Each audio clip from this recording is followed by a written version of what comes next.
Di sebuah ruang kelas yang sederhana, 5 orang pelajar yang terdiri dari Aldi, Mudi, Cici, Yesi, dan Evi berkumpul untuk membahas proyek film pendek mereka. Mereka duduk melingkar dengan meja di tengah-tengah mereka yang dipenuhi dengan notes, pena, dan laptop. Suasana ruangan terasa tegang karena mereka semua tahu bahwa keputusan yang akan diambil hari ini akan menentukan kesuksesan proyek mereka. Mereka siap untuk mulai diskusi yang akan menentukan siapa yang akan menjadi sutradara, produser, penulis skenario, kameramen, dan editing pada proyek film pendek mereka.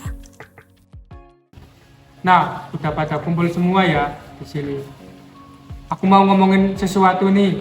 Kita akan membuat film proyek pendek kan ya. Jadi kita harus menentukan siapa yang akan menjadi sutradara di film kita ini. Aku pikir aku cocok jadi sutradara. Aku sudah punya pengalaman untuk membuat film pendek sebelumnya.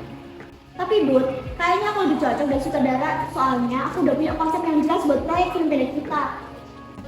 Menurutku, kita harus mempertimbangkan kelebihan dan kekurangan setiap orang.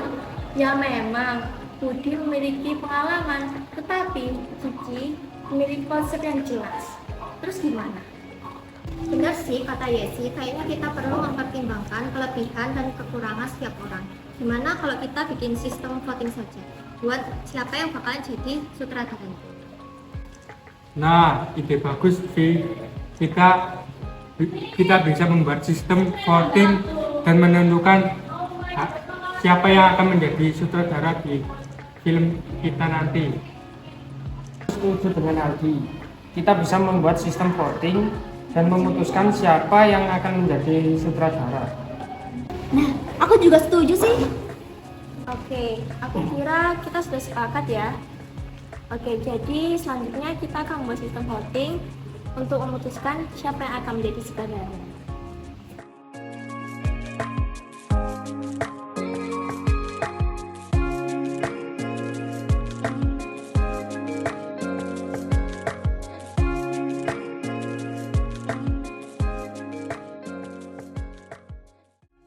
Oke, jadi dari hasil voting yang sudah kita buat, kita putuskan ya, yang akan menjadi sutradaranya adalah Cici.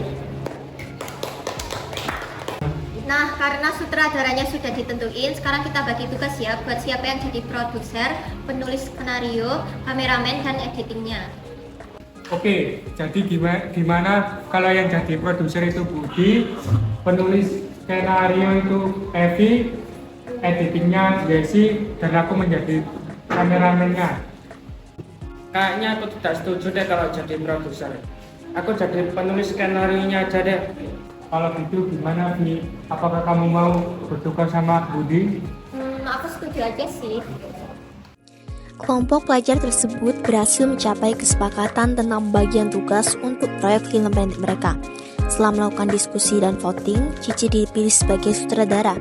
Kemudian mereka membagi tugas lainnya di mana Evi dipilih sebagai produser, Budi sebagai penulis skenario, Aldi sebagai kameramen, dan Yesi sebagai editor.